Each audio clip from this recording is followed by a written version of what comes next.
Hello, everyone. Welcome to the Rewire Show. I'm so excited that you're here with me today. I have a very special treat for you. I am here with Jacquelyn Strickland. Welcome, welcome. Hello. Yeah, so, this is so wonderful. I'm so grateful that Jacquelyn said yes to being on the show. And I'm sure that a lot of you who are listening, because you are listening to a show about highly sensitive people, you are probably already familiar with her.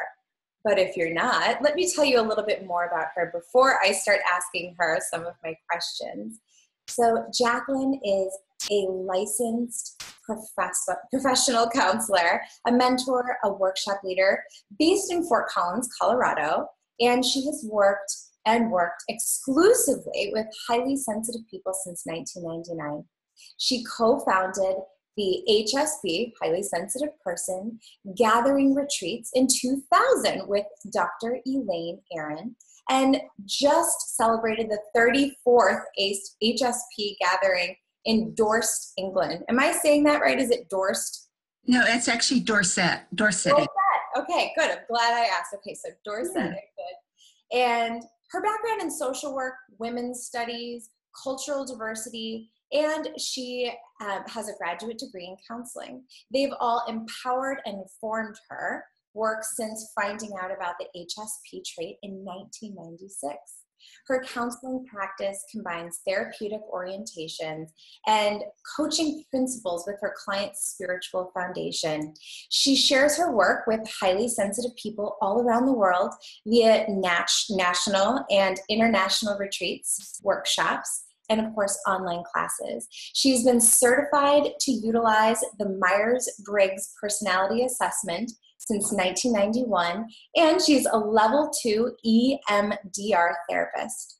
Jacquelyn has been married to a non-highly sensitive person who is also an introvert since 1978, and she's the mother of 2 grown sons, and one of them is a highly sensitive person. So, I have so many questions for her, but welcome, Jacquelyn. Thank you again for being here. Yes, thank you. Thank you. Thank you for the lovely introduction. And I just want to add that I've been married to a non-highly sensitive person, introvert, since 1978, but I'm one of the more rare sensitive extroverts. So it's been an interesting combination. I am as well. I'm a highly sensitive person, extrovert as well, and I'm married to a non-highly sensitive person as well. Okay. Is he an introvert as well? Is he an introvert? He's an extrovert. He's an extrovert. Okay. So maybe it's not as rare then, yes. And I do have a son who is a highly sensitive child as well. So okay. Yeah. So it, of course, gives me so many questions to ask you.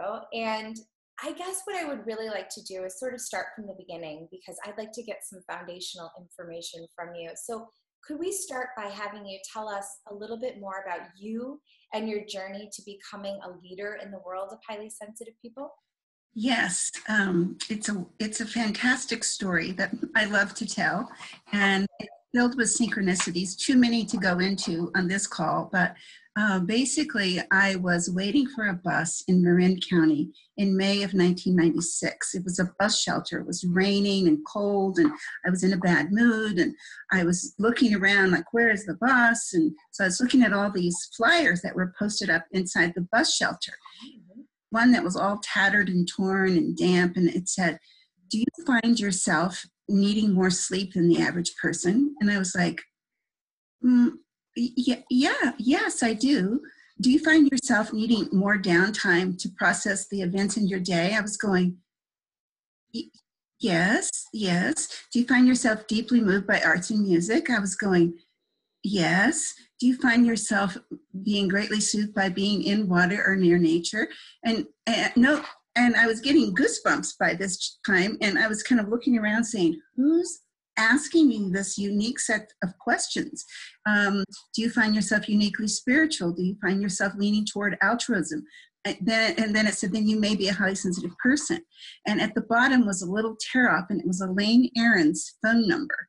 And it was her looking for research subjects for her PhD, which then became the basis of her first book. So I tore off the phone number. This was before email, by the way.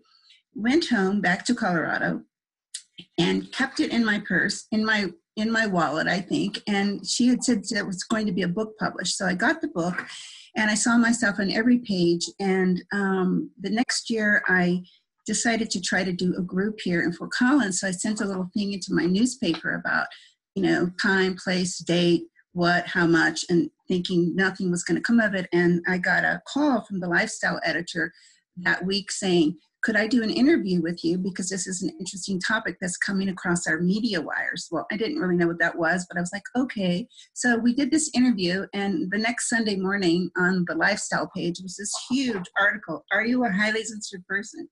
And so anyway, long story short, my phone was ringing off the hook. I did 3 consecutive groups of research, service, and advocacy. That's the kind of groups that I like to run. And the next year, I put them in a thing and sent them to Elaine Aaron. And long story short, that's how we met. And the story continues from there. But I'll stop there because it just goes on and on. But it was just such a synchronistic series of events. I love that. And I was also really curious how you and Dr. Aaron actually met for the first time, because I know that you do the retreats together, or you started them together, but I don't know the whole story. So okay, you could tell us, this is something for all of you listeners. This is something that drew me into you, Jacquelyn, so much, because I will also tell all of the listeners that if you haven't yet, and I'm sure we'll get into it a little later, or at least maybe it will be mentioned, but there's a fabulous movie out there called Sensitive, The Untold Story. And that is where I first learned about you, actually, which I'm surprised I didn't know all about you before that. But when I learned about you from that movie, I felt very drawn to hearing more. And I saw what an impact you are making in the world with these retreats. And then, of course, I went to your website and learned more about you. But let me jump back a little and give you the floor to talk a little bit more about the retreat. So tell us how the HSP Gathering Retreats started. Well, after I sent Elaine my I compiled these booklets with the research, the qualitative informal research that my groups had discovered and our unmet needs and what kind of advocacy we were going to do around those needs. And I put them together with ribbons and sent them to her in snail mail because there was no email, and said I was going to be there the next year or the next, I don't know, whenever, and I would love to meet her. Well, she didn't call me, and I came home feeling rather dejected and a little bit embarrassed. But I got a letter from her in the mail that said, Dear Jacquelyn, so sorry I missed you while you were in San Francisco. I just opened my mail, parentheses. Sometimes I don't open my mail for days, sometimes weeks. Would you please call me? So I called her, and we ended up talking for about an hour and a half, and decided, she wanted to know all about my background and my theoretical orientation to working with highly sensitive people, which I said I didn't really have one because I didn't think there was anything wrong with us, but I saw it as a cultural diversity issue. So she wanted to know all about that and my background in cultural diversity. So we talked then, and then we decided to talk later. And in between then, I had gone for a hike in Rocky Mountain National Park.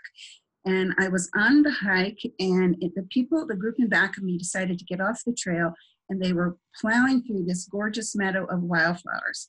And I became incensed. 1, because you're not supposed to get off the trail. 2, because they were pushing these wildflowers down into the mud. It was still spring, and they were pushing them down. And I just had this vision of all these wildflowers were like highly sensitive people coming up every spring, excited, eager to share their joy, their love, their beauty, their uniqueness. And along comes some unconscious hiking boot that just pushes us down into the mud. And the highly sensitive person is going, how did I get here again? And I just thought to myself, we need to gather these wildflowers together and let them know that we need to create some kind of boundary so that we're not crushed every spring. And so the next time I talked to Elaine, I was telling her this vision, and she was like, well, would you like my California mailing list? And I was like, well, okay. And then she said, but what are you going to do? And she said, well, I don't want to do a workshop. And she's like, well, you don't want to do a conference either. I said, oh no, not a conference, not a seminar. I don't want to do any of that. I just feel like we just need to gather together. And she went, a gathering. And I was like, yes, a gathering, perfect. So we called it a gathering retreat. And the first one was of May in 2001. And our agreement was that she would show up and do her 3-hour presentation and question and answers, and I would do all the rest of the work, which is held true today. But, 16 years later, I don't think either of us thought that they would still be going, but they are. And it's kind of follow along with their energy. I love it. And for those of you who are listening or watching, because this is available in both formats, when you go to Jacquelyn's website, you can see about the HSP Gathering Retreats, their pictures, and there are full groups, so, over and over and over again throughout the years. And it's so wonderful to see people coming together. And I love the sort of non-aggressive word of retreat. It feels safe. It feels inviting. So that makes total sense that that's the wording that you chose for that. Yeah. Amazing. Oh, well, thank you for that. What I'm really curious about, so how many, actually, I'm also curious, how many days is the retreat usually? Is it like a 3-day thing? It's 4 nights. 4 nights. 4 nights. We usually arrive on a Thursday and check out on Monday, either after breakfast or after lunch, depending on people's travel schedules. So we have four nights, and so we have quite a bit of time together, which allows a real sense of community and trust and bonding to develop. And many people make lifelong friends. Yeah. You must have seen so much over the years and gathered so much information about, what I love about seeing people over and over again who are highly sensitive people, you start seeing threads and similarities among them. And I'm also really curious, from doing these retreats so long, have you noticed that they've evolved or changed or shifted? And I'm just curious, does it look different now than it did back then? It is different, but it doesn't necessarily look different. But what's different, I think, is one, my confidence, and two, the people who come now are more educated about what the trait means. They're more eager to dive in and more eager to learn. And the thing that's evolved with them that I think has just made them so special is I've created these mottos. Like this motto of trust the process, even if feeling anxious or vulnerable, always asking, what is there for me to learn in this moment? And most importantly, what is there for me? What do I need in this moment? So given what's happening in the experiential process of our group, what do I need and what is there for me to learn? And I go through that myself. And so I've had to learn to not be attached to the outcome and let whatever evolves. And what I found is, although there have been challenges with certain HSPs, we're not all perfectly empowered. Some of us come with unhealed wounds and troubles. But I found with the co-creation of everyone's energies that most often, the result is just this magical experience for all of us. And every single retreat has been different. So it's just a joy and a bit of anxiety to anticipate the next one. Like, okay, what kind of magic's going to happen here? And absolutely. Will I be overwhelmed by it? Or, Yes, I mean, that makes perfect sense. That would be a natural way as it approaches. And how many do you have a year? I'm so curious. I used to have 3, but now I'm down to 2. Okay. And I might go down to 1 because I admit that I'm getting older and I have 3 grandchildren now. So my life is kind of shifting a bit. Yes. You know what that's like with the young ones running around, it is a little bit different. So amazing. Yes.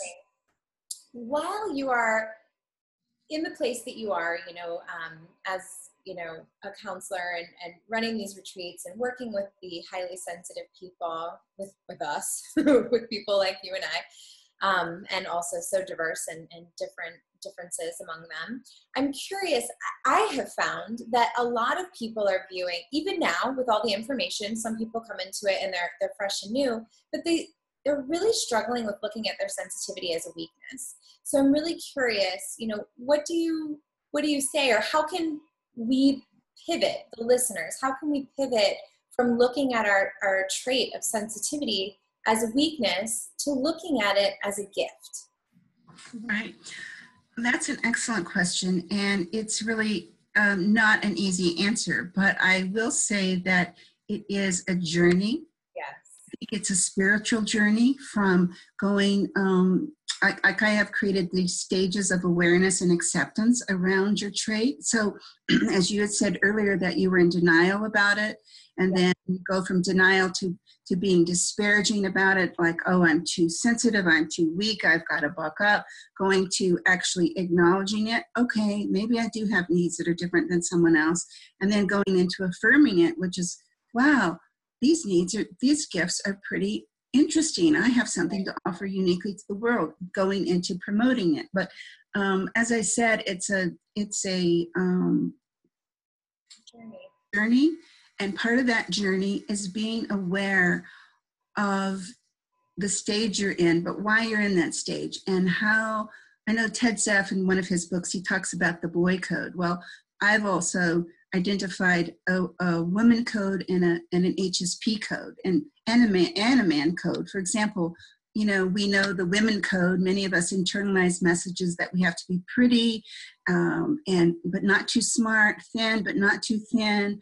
Don't rock the status quo, put needs of others first. Well, the HSP code that I've discovered is, I'm just going to refer to my notes here, is don't be too emotional, don't think so deeply, don't overreact, don't tell the truth, don't be so intense, don't challenge the status quo, don't cry so much, don't make a mountain out of a molehill, and don't worry so much. So, I think part of seeing it as a gift moves us through looking at these messages that we've internalized and challenging these messages and being aware of which ones are influencing our negative self-talk about us.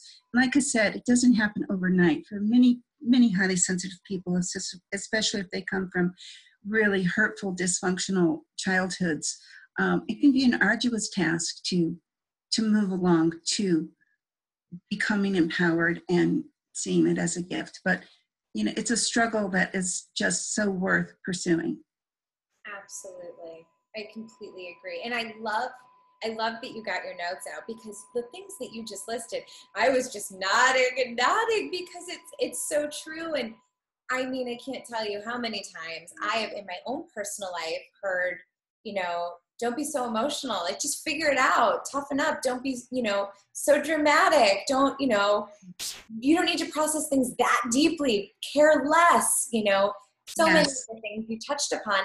And I know that I'm not alone. I mean, the listeners are going to be nodding as well. And so I thank you for reading that off or for sharing that with us, because it's kind of like when you first saw that poster on the phone poll, with Elaine Aaron's, questions, and you were just nodding and nodding. And, it's nice to hear you saying those things. I also felt it was really nice when you were talking about how I also sometimes don't look at my emails every day because sometimes it can be really overwhelming. So I thank you for even sharing that, which it might not seem like a big deal, just sharing that part of the story, but it feels so good to hear that, oh, that's another thing that some other HSPs don't do. Sometimes we don't want to open our email.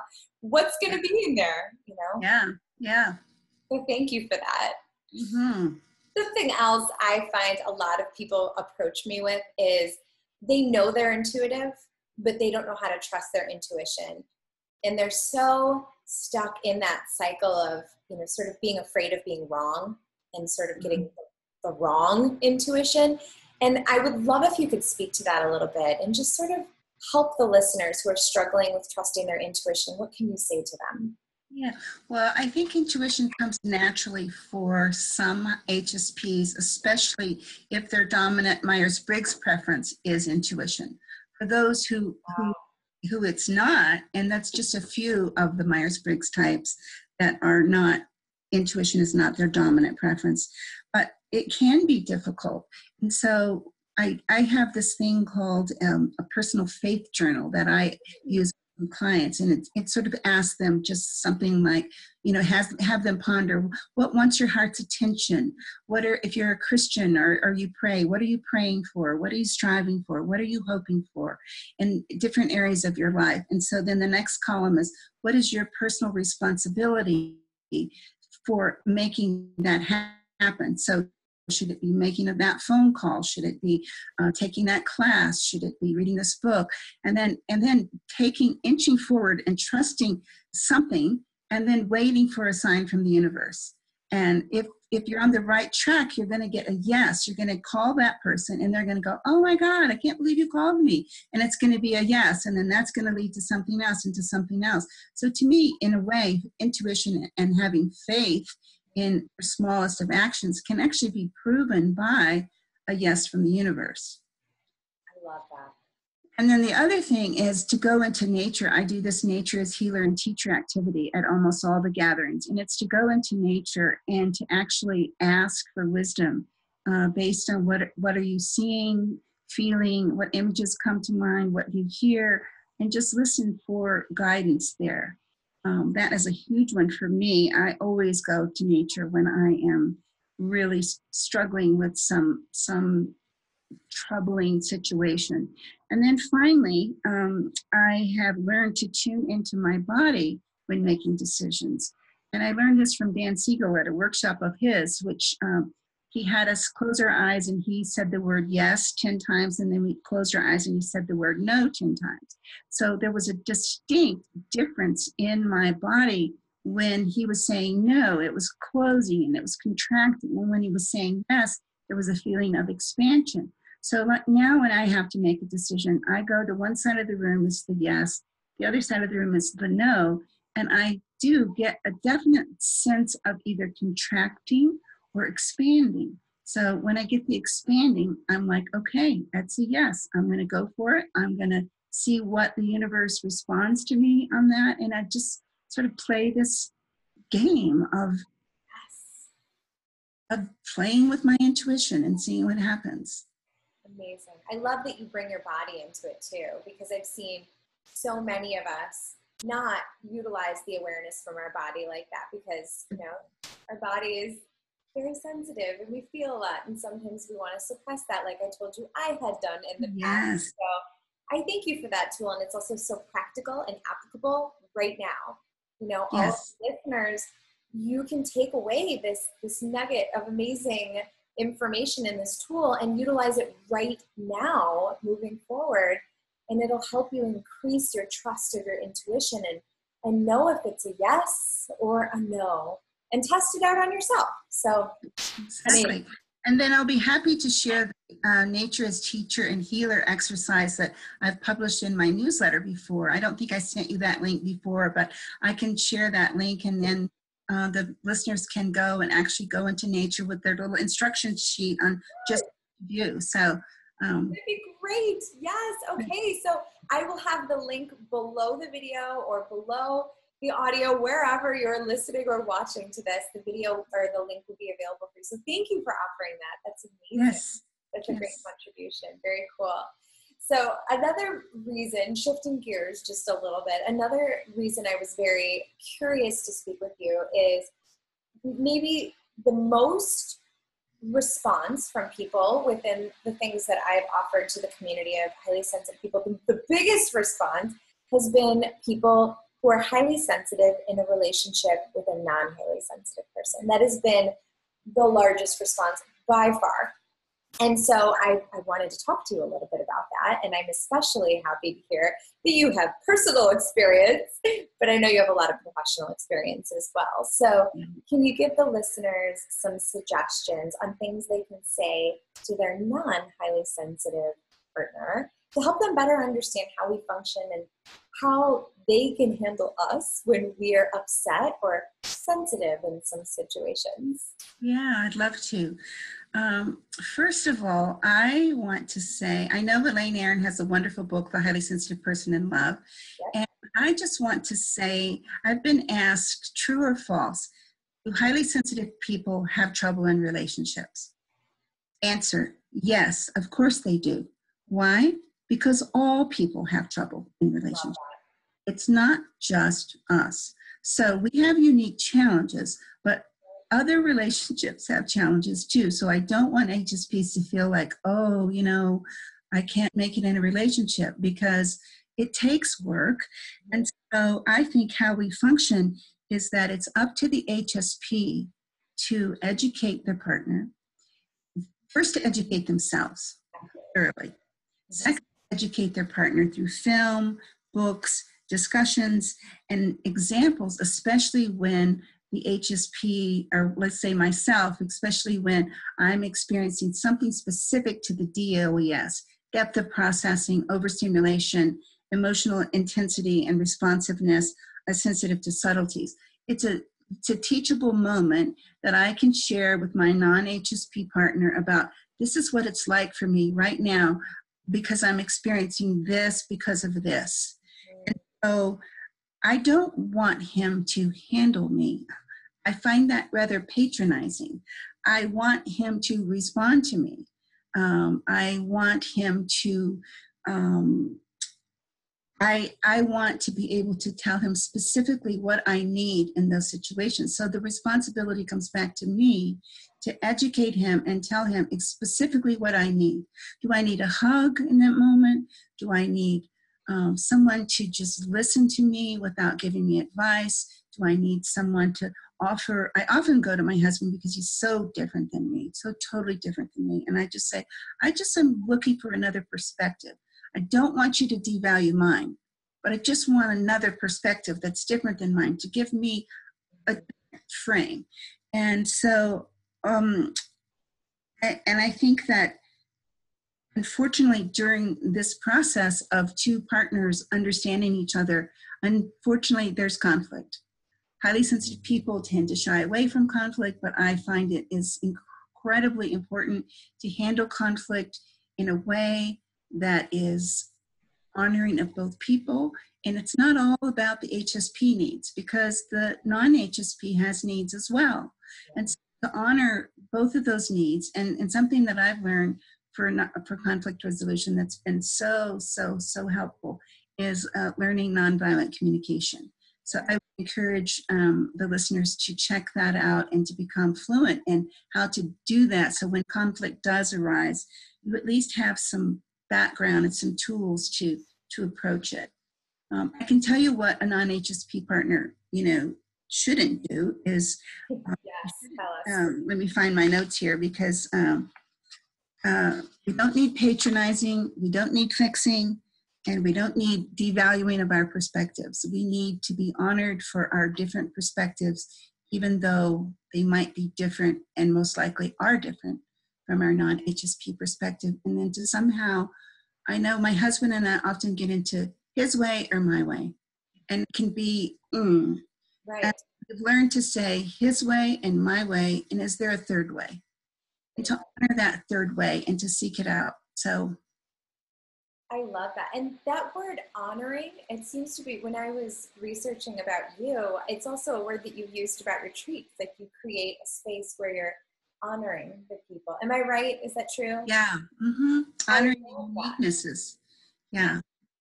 That's amazing. And that's a skill that we can all strengthen, that muscle, to be able to communicate in relationships where we are honoring both parties, yourself and the other person in the relationship. And as I'm listening to you, I'm recognizing the value of what you're sharing with us is also with your children, with your parents, in a work setting, sort of teaching them how to communicate with you, and maybe also asking them how would they like you to communicate with them. And all of the things you said, amazing for being in a relationship with a non-highly sensitive person, and applicable to other situations as well. Yeah. So amazing. Thank you for that. Oh, my goodness. That's a big topic, and I want to ask you more, but I'm going to leave it there. I'm going to leave everybody wanting more.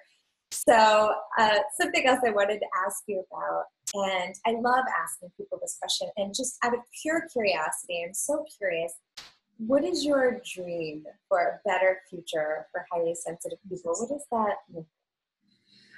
Yeah, let me go to my notes because I'm still hung up on the couple thing. But tears right now.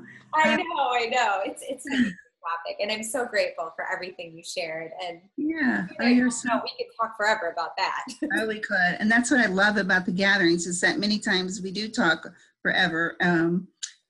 I don't usually, I go to bed early, but there have been some HSPs who stay up till 3 in the morning and I go, oh my God, talk about overstimulation. And they're like, this is the once in a lifetime chance to, talk for hours. So I'm like, okay, just go ahead, but I got to go to bed. But anyway, what is my it's for continuing accurate information and research to come out that continues honoring this trait, which will then empower HSPs to own their voice, to own their perspective. And then my big dream is that HSPs will eventually, some already are, I've worked hard to get acknowledgement for what value I bring to my family.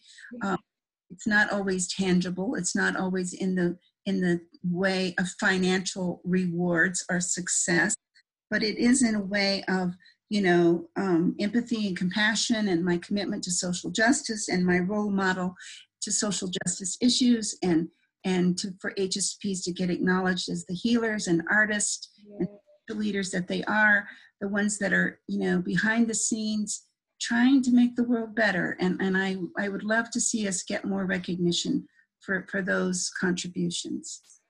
Yeah, absolutely. And that, I'm so grateful for what you are looking forward to and what you're working so hard to create. And I love that so much. And I also, it's interesting because I'm not sure that I realized how hard it is to get recognition. And, quite a few different parts of what you brought up about what you're looking to the future for. So can you just talk about that for a minute? Is that something that, do we as HSPs, do we do things that are just not as rewardable in our society? What is that about? I'm just curious. I think it is true. I think our dominant culture, as most of us know, put a great deal of emphasis on, starting very, very early about being a good girl or a good boy, adhering to the code and the boy code or the girl code or the HSP code and, getting a good grade in school and getting a good job and going to the right college and making money and having this, quote, perfect life and success is defined in such a narrow way. And I think that we HSPs, one of the biggest things toward empowerment is that we have to learn to define success on our own terms. Whether that means that I'm going to be the best mother that stays at home with her children that I can be, I'm going to call that success. I think we have to honor different ways, different definitions of success. I love that. Oh, I just got chills. I wonder if any of the listeners just got chills hearing that. If so, comment below. We want to hear from you. Yes, absolutely. And it's coming. I feel like the winds are changing and, you and Dr. Aaron and so many others have been, building the foundation and out there spreading the word for so many years that it is now becoming so much more well-known, this topic. And like you said, a lot of people coming to your retreats now are more educated than they were in the beginning when you first started them. So I love that. Yeah, and I think too, my retreats, people come to them. I think many of them come to the retreats almost unconsciously expecting to be fixed. Oh, really? You need to give them these tools, 1, 2, 3, 4, 5, do this, this, and that, and you'll be okay now. And really, it's not about specific strategies so much as it's about being in a group and for the first time feeling seen and heard for what you think and feel and need and experience, and sharing that in an environment where people are, listening to you with rapt attention. And that in itself is healing for many people have never experienced that before. Right. Especially those that feels like, and they're like, okay, I deserve this. And expect this now from my relationships, and I don't have to be invisible. That's amazing. I could just see all of those people staying up until 2 or 3 in the morning for the first time, hearing someone else having the same passions and the same life experiences, different but similar points. And that makes so much sense, that transition from recognizing that they're not really there to be fixed, they're there to honor their true self, and that others are there to do the same, not even realizing. That's just amazing. So I love that so much. Yeah. I'm wondering, as we basically are finishing up now, which this actually went faster than I even imagined. I could talk to you for so long. I'm wondering if you could share with the viewers a word of encouragement. I always think it's really helpful for the viewers to receive a word of encouragement for those that are struggling with confidence or struggling with self-worth. Yeah, I would just say that struggling with self-worth and confidence is part of the journey. It's part of the beginning of your journey. So just know that it will pass. Just know that with diligence and persistence in getting the right information and practicing boundary setting and practicing focusing on needs, not approval, and making these slow paradigm shifts in your life, that you can get to a point where you feel like you're living authentically. And it's not easy. There's some trials and tribulations along the way. There's some grief and loss along the way. I've experienced it myself. And so, for me, I have what I call my own HSP inner sanctuary. Sometimes that is in nature, where I'm sitting under a tree and the sunlight is coming down on me just after I've meditated. Sometimes it's in my bedroom with the covers over me, but it's a place that I go where it's just me, and I take all my struggles and all my concerns, and I allow myself to feel loved and accepted there. And for me, prayer is an important part of my life. And so I just would tell people that if you're struggling, to just work through it, because it's such a struggle worth pursuing, and you can move through it. Thank you. Thank you so much for sharing that with us. I'm sure that so many people who are listening right now would love to learn more about you and continue on with you. So can you please share with us how the listeners can learn more about you and your work? Yes, I have a website. Right now it's called lifeworkshelp.com. It's going to be changing to my name hopefully soon, if I can quit procrastinating. And there you can sign up for my newsletter, HSP Highlights and Insights, and you can find out about my online classes. Like coming up is the Myers-Briggs with the HSP overlay in August, and then there's the 35th HSP Gathering Retreat. It's going to be held in the Catskills of New York, September 30th through October 4th. And I'm working on another online class that we often do this. We often practice this model at the gathering. It's called Integrated Wholeness of the Heart, which teaches us how to avoid rumination and move toward more heart-centered action. So it's pretty valuable for we HSPs who tend to go round and round and round with our depth of processing, but we never get to a conclusion that feels authentic and empowering. So that's what that class is about. So yeah, go to my website. And also, I should also always go to Elaine Aaron's website, hsperson.com, and she lists events there, and my gatherings are listed there as well. So. And the sensitive movie that we talked about that you were featured in as well is the link is definitely on the hsperson.com, right? Yes, I think it's sensitivethemovie.com, and you can download it and watch it for $4.99, or you can own it for $9.99, I think.